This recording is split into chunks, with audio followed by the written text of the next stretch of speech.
Because people are gonna say, yeah, I read. Some people are gonna be like, yeah, I read the Bible, it's not working. I pray, it's Mhm. not working. What do you say to that person? Depending on where they're at, it reminds me of the story of the boy who the disciples were not able to cast the demon out. And they brought the father brought the son to Christ. And it says, and Christ rebuked the demon and cast them out. And the disciple says, why were we not able to do it? And he says, this kind cometh not but through much fasting and prayer. We need to come to a place that we're desperate for him. Do we really want to change, or are we comfortable in our sin? Do we want to say, I just want things to get better, but I want to hold on to my sin? It doesn't work like that. It's a poison holding on to that sin. So our Father is calling us out and saying, hey, surrender everything to me, and I will give you a dynamic. I'll give you life and give it more abundantly.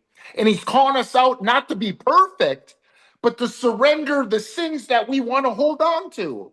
It is wrong. It's saying, Father, search my heart. Give me a hunger and thirst for righteousness. And too often we have parasites in our life. What kind of media are we watching? What kind of books are we reading? What kind of things are we listening to? We're watered down because we have so much of the world and we wonder why we're weak. So the And practical application is saying, if I don't want to be weak, I need to get real about getting rid of the world. and key thing, praying and fasting. These kinds only go about by praying and fasting. And when I used to be, getting high, smoking weed, smoking cigarettes, that is because I was reading the Bible and studying. Years I was reading the Bible, studying, but I would still be doing what I was doing.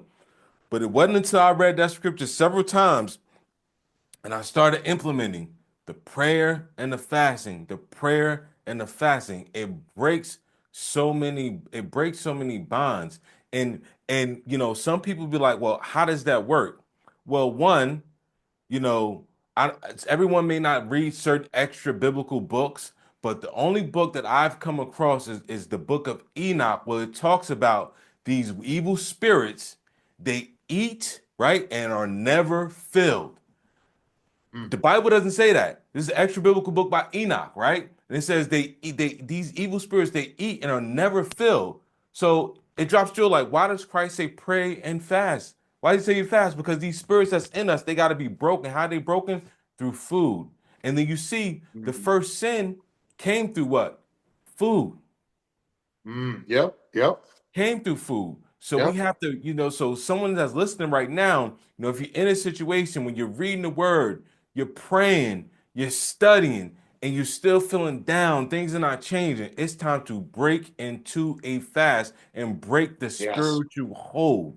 Brief interruption, real quick. If you listen to this and you like what you're hearing, don't forget to hit the like and subscribe button below. Therefore, you're notified whenever we have another Men of Valor, Husbands of Purpose podcast. Also, you can share it out if you find this episode valuable. And fellas, if you're looking to have a deeper relationship with your wife, cultivate more conversations, more intimacy, download our free video guide.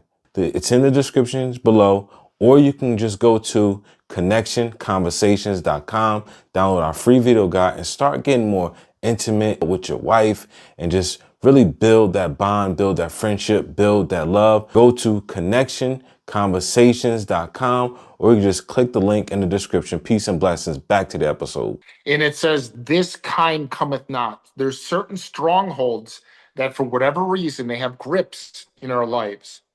And our Father says, this kind cometh not but through fasting and prayer. And it's really about surrendering, saying, Lord, I'm going to follow your word and what you say. And when we do that, then he really works.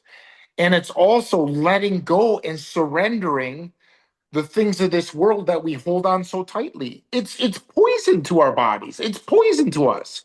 It's saying, Lord, take it all and fill me with your spirit.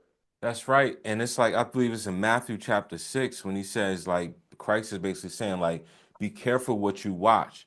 Because if darkness, that dark that you take in through your eyes can be Yep. so dark that it Hmm. darkens the light of Christ which is in you. So Mhm. definitely, being aware of what are we putting in our minds, through our eyes, through our ears, Yeah. also what are we eating? Because food have parasites. Yeah. They're attacking us through food. Studies Yeah. have No, shown you're not that. wrong. Yeah. So You did fasting it. is key, fasting off food and fasting from things that you ought not be doing, and this will get rid of those spirits and encourage you to do more and start reading that word of God. Many Yes. times, Yes. I'm pretty sure you can attest to this. When you fasted, sometimes you start reading that word, you just totally forget about food. Like I forget about food. And sometimes you may not be intentionally fasting. You may just Yeah. be in a Bible study and just reading. Yeah. Like, man, it's been hours. I ain't even eat dinner.